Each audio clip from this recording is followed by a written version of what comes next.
밤이 내린 궁궐은 이상하게 고요했습니다. 달빛이 처마 끝에 걸려 흔들릴 때마다 저는 늘 한 사람을 떠올립니다.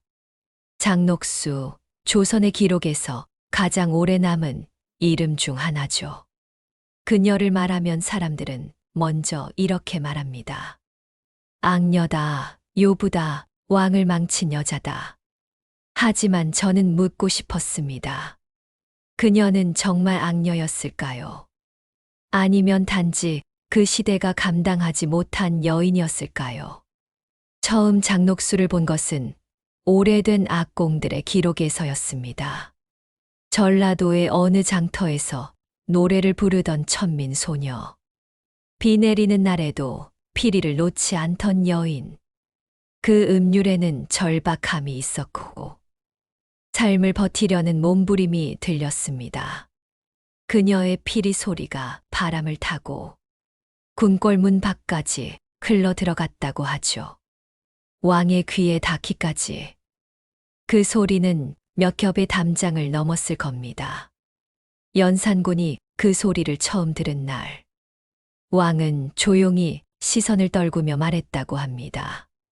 누가 저 여인을 데려오라. 그 한마디가 한 여인의 운명을 바꾸었습니다. 궁궐의 문이 열렸고, 그녀는 천민에서 궁녀로, 그리고 어느 날엔 왕의 곁으로 옮겨졌습니다. 저는 그 장면을 상상했습니다. 화려한 비단이 아닌 초라한 옷차림. 그러나 눈빛만큼은 고요하고 깊었던 여인. 장녹수는 그렇게 조선의 중심으로 걸어 들어왔습니다. 사람들은 말합니다. 그녀는 권력을 탐했다. 왕을 미혹시켜 나라를 어지럽혔다. 하지만 기록을 자세히 보면 그녀는 처음부터 권력을 바라본 여인이 아니었습니다. 왕의 마음속 상처를 본 여인이었습니다. 패비 윤 씨의 피 비린 흔적을 본 왕의 마음은 늘 분노와 공허로 일렁였죠. 그때 장녹수가 다가와 노래를 불렀습니다. 그 노래는 위로였고 그 미소는 잠시나마 왕을 사람으로 되돌려 놓았습니다. 전하, 잠시라도 마음이 편하셨다면 그것으로 족합니다. 그녀가 남긴 말 중 가장 오래 기억되는 한 줄입니다. 그 순간만큼은 왕도, 신하도, 악녀도 없었습니다. 단지 한 남자와 한 여인이 있었죠. 그녀의 진심은 권력이 아니라 마음이었습니다. 하지만 궁궐은 진심이 오래 머무는 곳이 아니었습니다. 연산군의 마음이 커질수록 신하들의 불안도 커졌습니다. 장녹수가 왕을 홀린다. 그 말이 돌기 시작했고 그녀의 이름은 어느새 공포의 상징이 되었습니다. 저는 늘 이 대목에서 멈추곤 합니다. 그녀가 정말 홀린 걸까요? 아니면 이미 왕이 홀릴 준비가 되어 있었던 걸까요? 장녹수는 한 시대의 거울이었습니다. 왕의 상처를 비추었고 조선의 어둠을 드러냈습니다. 그녀의 미소는 유혹이 아니라 방패였을지도 모르죠. 천민으로 태어나 살아남기 위해 웃어야 했던 여인. 그 웃음이 조선을 뒤흔들 줄 누가 알았겠습니까? 저는 역사를 연구하며 한 가지를 배웠습니다. 진실은 언제나 기록의 바깥에 있다는 것. 장녹수의 이야기도 그렇습니다. 그녀는 기록 속에서 죄인으로 남았지만 시간이 흘러 다시 들여다보면 그녀는 어쩌면 가장 인간적인 여인이었습니다. 피리 소리가 멎은 궁궐의 밤. 그녀의 이름은 아직 바람 속에 남아 있습니다. 저는 오늘 그 바람을 따라 그녀의 이야기를 다시 꺼내려 합니다. 권력과 사랑, 욕망과 연민이 뒤섞인 여인. 장녹수의 진짜 얼굴을 찾아서 저는 어느 날 오래된 실록의 한 구절 앞에서 멈췄습니다. 연산 9년 악공 장녹수 왕의 부름을 받다. 단 한 줄. 그러나 그 한 줄이 조선을 흔들었죠. 그날의 궁궐은 봄비가 내리고 있었다 합니다. 궁 안의 연못엔 연꽃이 막 피어나려 했고, 악공들은 왕 앞에서 악기를 조율하고 있었습니다. 그때 문이 열렸고 장녹수가 들어왔습니다. 천민의 신분으로 왕 앞에 선다는 건 두려움보다 기적에 가까운 일이었죠. 그녀는 고개를 숙인 채 피리를 들었습니다. 손끝이 떨렸지만 눈빛은 맑았습니다. 왕이 고개를 들었을 때 그들의 시선이 처음으로 마주쳤다고 합니다. 그 순간 역사는 아주 작게 움직였죠. 연산군은 이상한 눈빛으로 그녀를 보았다고 합니다. 그 눈엔 호기심보다 그리움이 있었어요. 누군가를 처음 보는데 왠지 오래전부터 알고 있었던 것 같은 느낌. 그런 감정이었을 겁니다. 그녀의 피리 소리가 울려 퍼지자 궁궐 안의 공기가 달라졌습니다. 슬픔이 길게 이어지다가 마지막 한음이 사라질 때 왕은 조용히 손을 들었습니다. 이 여인을 내 곁에 두어라. 그 한마디가 장녹수를 궁궐의 여인으로 만들었습니다. 저는 그 장면을 상상하면 늘 숨이 막힙니다. 왕의 선택은 사랑이었을까요? 아니면 외로움의 다른 이름이었을까요? 연산군은 어머니의 억울한 죽음을 잊지 못한 사람입니다. 그의 마음엔 늘 분노와 슬픔이 뒤섞여 있었죠. 그 마음의 틈을 장녹수가 보았습니다. 그리고 피리로 그 상처를 덮으려 했습니다. 처음에 장녹수는 권력을 원하지 않았습니다. 그녀는 단지 살아남고 싶었습니다. 궁궐의 여자들은 미소로 생을 지켰고 그녀도 그들처럼 웃었습니다. 하지만 왕은 그 미소를 다르게 보았죠. 너는 다른 이들과 다르다. 그 말 한마디가 그녀의 운명을 고쳤었습니다. 사랑은 권력보다 빠르고 운명은 권력보다 깊었습니다. 연산군은 그녀에게 음악을 부탁했고 그녀는 음악으로 마음을 건넸습니다. 둘만의 시간은 길지 않았지만 그 안에는 세상이 없었죠. 하지만 궁궐은 사랑을 용납하지 않는 곳이었습니다. 신하들의 입은 빠르고 불신은 더 빨랐습니다. 악공 출신의 여인이 전하의 곁을 더럽히고 있습니다. 그 말이 왕의 귀에 들어갔을 때 이미 늦은 일이었습니다. 연산군은 대답 대신 웃었습니다. 그녀는 내 마음의 소리다.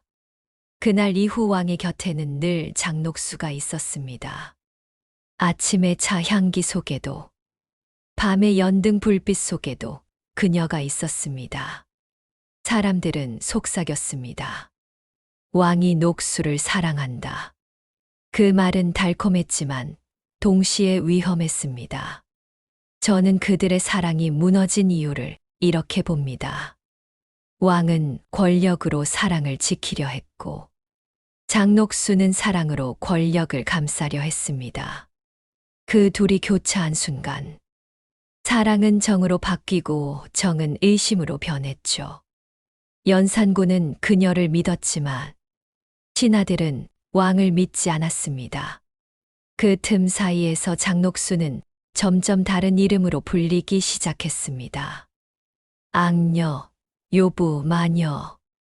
그녀의 미소는 같은데 세상은 달라졌습니다. 저는 종종 생각합니다. 사랑이 죄가 될 때 그 사랑을 끝까지 지킨 사람은 정말 죄인일까? 장녹수는 왕을 미혹시킨 게 아니라 왕의 외로움을 안아준 여인이었습니다. 하지만 조선은 그런 여인을 용서하지 않았습니다. 그녀의 피리 소리는 여전히 남아 있습니다. 사랑의 시작이자 멸망의 전주곡으로. 그날 봄비 속에서 연산군이 들은 것은 아마 음악이 아니라 마음의 울음이었겠죠. 장녹수가 왕의 곁에 자리를 잡은 지 얼마 지나지 않아 궁궐의 공기가 달라졌습니다. 저는 그 변화를 실록의 문장 하나에서 읽었습니다. 악공 장녹수 왕의 총애를 받아 국내의 일을 논하다. 이 말은 단순한 기록이 아니라 시대의 균열이었습니다. 연산군은 장녹수에게 궁의 사소한 일부터 묻기 시작했습니다. 오늘 악공들의 훈련은 어땠는가? 누가 내 명을 따르지 않더냐? 그녀는 조심스레 대답했죠. 전하, 사람은 다 마음이 있습니다. 그 마음을 얻으면 명은 저절로 따릅니다. 그 말에 연산군은 웃었습니다. 그래, 내 말이 옳다. 그 순간부터였습니다. 장녹수의 말은 왕의 귀에, 왕의 뜻은 그녀의 입을 통해 나왔습니다. 왕의 마음이 그녀에게 기울자 사람들의 시선도 함께 기울었죠. 대전의 회랑을 걸을 때마다 시녀들의 숨소리가 작아지고 대신들의 눈빛이 얼어붙었습니다. 사랑은 여전히 따뜻했지만 그 사랑을 바라보는 세상은 이미 차가웠습니다. 저는 그 시대를 불안의 궁궐이라 부릅니다. 왕이 웃으면 신하들은 떨었고 왕이 침묵하면 궁은 숨을 죽였죠. 그 중심에 장녹수가 있었습니다. 그녀는 왕의 마음을 달래기 위해 웃었지만 그 웃음은 어느새 명령이 되었습니다. 전하, 오늘은 음악 대신 차 한 잔 드시지요. 그녀가 말을 건네면 왕은 의논하던 정사를 멈추었습니다. 그 순간 왕의 방은 나라의 중심이 되었고 그녀의 존재는 곧 권력이었습니다. 신하들은 두려워했습니다. 전하, 여인은 정사를 논할 자리가 아닙니다. 하지만 연산군은 대답했습니다. 장녹수의 말이 100명의 신하보다 낫다. 그 한마디가 조선의 균형을 무너뜨렸습니다. 장녹수는 자신이 왕의 방패라 믿었습니다. 하지만 역사는 그 방패를 칼이라 불렀죠. 그녀가 직접 명령을 내리지 않았어도 왕은 그녀의 눈빛 하나로 뜻을 읽었습니다. 이득을 바라는 자들이 그녀를 찾아왔고 그들의 아첨은 향처럼 달았습니다. 그 향을 맡은 순간 궁궐은 천천히 썩어가기 시작했습니다. 저는 이 대목에서 장녹수를 탓하지 않습니다. 그녀는 단지 왕이 원하는 사람이었을 뿐입니다. 왕이 외로워할 때 노래를 불렀고 왕이 분노할 때 침묵했습니다. 그 모든 것이 충성이었고 그 충성이 어느 날부터 권력이 되었을 뿐이죠. 녹수야, 세상이 다 나를 비난해도 너만은 내 편이 되어다오. 연산군의 목소리가 기록에 남아 있습니다. 그 말은 왕의 고백이자 저주였습니다.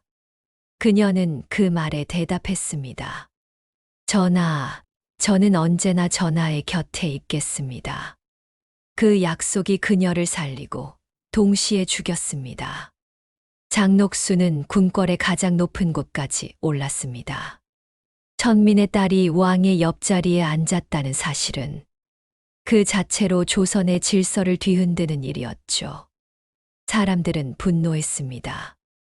왕이 여인에게 나라를 맡겼다. 하지만 왕에게 장녹수는 여인이 아니었습니다. 그는 연산군이 마지막으로 믿은 사람이었습니다. 사랑이 권력이 되면 그 끝은 언제나 비극입니다. 장녹수는 그것을 알았지만 멈출 수 없었습니다. 그녀가 멈추면 왕이 무너질 것 같았죠. 그녀의 웃음이 궁궐을 지탱했고 그 웃음이 꺼지면 왕의 마음도 무너질 테니까요. 저는 오래된 궁궐의 돌계단 위에서 그 시절의 바람을 느낀 적이 있습니다. 찬 공기 속에서 이상하게도 향 냄새가 났습니다. 아마 장녹수가 남기고 간 마지막 흔적일 겁니다. 권력의 향기. 그 달콤함이 얼마나 위험했는지를 그녀는 누구보다 잘 알고 있었을 겁니다. 궁궐의 공기가 달라졌습니다. 조용했지만 이상하게 무거웠죠. 저는 그 시기를 조선의 심장이 멎은 계절이라 부릅니다. 연산군의 눈빛이 점점 변하기 시작했습니다. 사랑이 온기를 잃고 분노로 변했죠. 그 곁에 장녹수가 있었습니다. 그녀는 왕을 말리려 했습니다. 하지만 왕은 이미 들을 귀를 닫은 사람처럼 보였죠. 패비 윤 씨의 피 비린 기억이 왕의 머리에서 떠나지 않았습니다. 어머니를 죽인 자들 모두 죄인이다. 그 한마디로 시작된 복수는 하루, 이틀, 그리고 해를 넘겼습니다. 친아들의 이름이 지워지고 조정은 점점 피로 물들었죠. 장녹수는 그날도 노래를 불렀습니다. 왕의 분노를 잠재우기 위해서였죠. 전하, 이 노래는 평화를 부르는 곡입니다. 그녀의 목소리는 떨렸지만 그 떨림을 왕은 눈치채지 못했습니다. 그는 웃었죠. 이 노래가 피의 냄새를 덮을 수 있겠느냐. 그때 장녹수는 처음으로 두려움을 느꼈습니다. 그가 사랑한 사람은 더 이상 그날의 연산군이 아니었죠. 그의 눈엔 인간이 사라지고 권력만이 남아 있었습니다. 그녀는 매일 기도했습니다. 부디 전하의 마음에 평안이 오기를. 그러나 신의 응답은 없었습니다. 대신 피의 명령이 내려졌죠. 신하들이 붙잡혀 나갔고 거리엔 침묵이 번졌습니다. 백성들은 속삭였습니다. 모두 녹수의 짓이다. 저는 이 대목이 가장 아팠습니다. 그녀는 명령하지 않았습니다.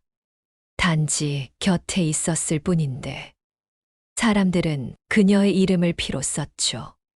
그녀의 미소는 두려움의 상징이 되었습니다. 연산군은 그녀에게 물었습니다. 녹수야, 모두가 나를 미친 자라 부른다. 너는 어떻게 생각하느냐? 그녀는 고개를 숙였습니다. 전하, 세상은 전하를 이해하지 못합니다. 그 대답은 충심이었지만 왕의 마음엔 불씨를 더했죠. 그렇다면 너라도 나를 이해해야지. 그날 밤 왕은 웃고 있었고 장녹수는 울고 있었습니다. 그녀는 알고 있었습니다. 이 길의 끝은 절벽이라는 걸. 하지만 물러설 수 없었죠. 그녀가 떠나면 왕이 무너질 테니까요. 저는 장녹수를 두고 권력의 화신이라 부르는 말을 믿지 않습니다. 그녀는 사랑으로 권력을 감싸려 했을 뿐이죠. 그녀의 곁엔 언제나 칼과 눈물이 함께 있었습니다. 그녀의 침묵은 공포였고 그 미소는 마지막 자존심이었습니다. 조선의 밤은 점점 길어졌습니다. 피의 냄새와 향 냄새가 뒤섞인 궁궐. 그 안에서 장녹수는 하루하루를 버텼습니다. 연산군은 여전히 그녀를 찾았습니다. 녹수야, 세상이 모두 나를 버려도 너는 나를 버리지 말아라. 그녀는 대답하지 못했습니다. 눈물이 먼저 떨어졌으니까요. 그녀는 그날 밤 일기에 이렇게 썼다죠. 사랑은 죄가 되고 죄는 운명이 된다. 그 짧은 문장은 그녀가 얼마나 절망 속에서도 사람으로 남으려 했는지를 보여줍니다. 저는 연구를 마치고 궁궐 담장 앞에 섰습니다.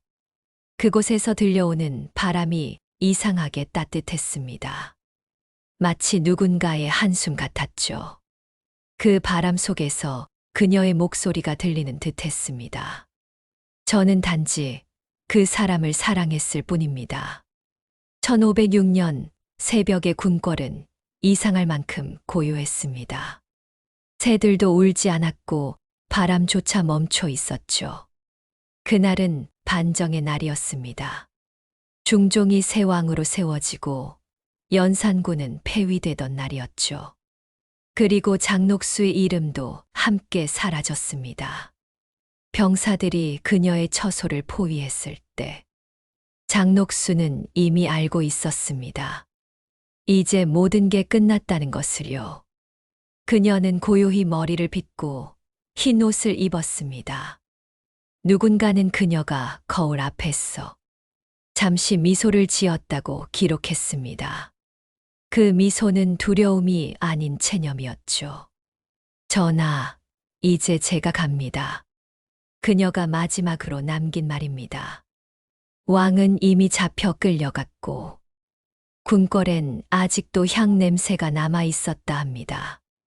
그 향은 피리의 마지막 같았죠. 그녀는 참 수형을 받았습니다. 하지만 눈을 감기 전까지 울지 않았습니다. 백성들이 돌을 던졌지만 그녀의 얼굴엔 이상한 평화가 있었다고 합니다. 저는 사랑했을 뿐입니다. 그녀의 입술이 그렇게 움직였다고 하죠. 저는 그 장면을 떠올릴 때마다 역사가 너무 쉽게 사람을 죄인으로 만든다고 느낍니다. 사랑한 죄, 왕을 위로한 죄, 그리고 세상이 그녀를 이해하지 못한 죄. 그 모든 것이 장녹수의 이름을 덮었습니다. 하지만 시간이 지나면서 사람들은 다시 묻기 시작했습니다. 그녀는 정말 악녀였을까? 아니면 시대가 만든 희생양이었을까? 저는 연구자로서 이렇게 답합니다. 그녀는 단 한 번도 조선을 배신하지 않았습니다. 왕을 향한 마음, 그것이 전부였습니다. 다만 그 사랑이 권력의 불 속에 던져졌을 뿐이죠. 조선은 그녀를 잊었지만 역사는 끝내 그녀를 지우지 못했습니다. 왜냐하면 장녹수의 이야기는 사랑이 어떻게 권력으로 변하고 권력이 어떻게 인간을 삼키는가를 보여주는 거울 같은 이야기이기 때문입니다. 저는 오늘도 궁궐의 돌길을 걸으며 그녀의 흔적을 떠올립니다. 바람이 부는 방향마다 피리 소리가 들리는 듯 했죠. 그건 비극이 아니라 여운이었습니다. 악녀인가? 희생자인가? 그 답은 아마도 우리 각자의 마음 속에 있을 겁니다. 누군가는 그녀를 두려워했고, 누군가는 그녀를 연민했습니다. 하지만 분명한 건 그녀는 끝까지 인간으로 남으려 했다는 사실입니다. 저는 장녹수를 이렇게 기억하고 싶습니다. 사랑으로 시작해 사랑으로 끝난 여인. 세상이 악이라 불러도 끝내 자신을 잃지 않았던 사람으로요. 오늘의 이야기가 마음에 남으셨다면 구독과 좋아요로 지혜의 샘을 함께 채워주세요.